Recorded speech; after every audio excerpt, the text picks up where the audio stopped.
নমস্কার, স্পটার নিউজে আপনাদের স্বাগত।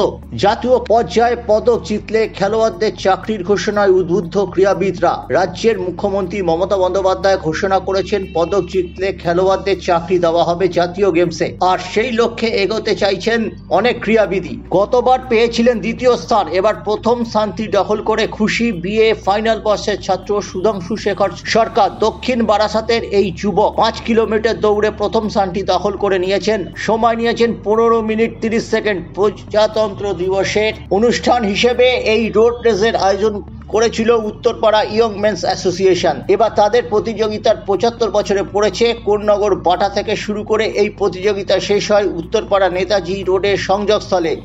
জিটি রোডে চলেছে বাস এবং সব রকম যানবাহন, তার পাশ দিয়েই নির্দিষ্ট লেন দিয়ে দৌড়েছেন প্রতিযোগিতা। রাস্তায় দাঁড়িয়ে পথ চলতি মানুষ করতালি দিয়ে তাদের উদ্বুদ্ধ করেছেন। তুলসীদাস বলরাম নামাঙ্কিত মঞ্চে সফল অ্যাথলেটদের পুরস্কৃত করা হয়। প্রতিযোগিতার দ্বিতীয় এবং তৃতীয় স্থানটি দখল করেছেন চুঁচড়ার পঙ্কজ মণ্ডল ও বারাসাতের প্রসেনজিৎ দেবনাথ। বিজয়ীদের হাতে পুরস্কার তুলে দেন উত্তরপাড়া কোতরং পুরসভার শীর্ষ আধিকারিকরা।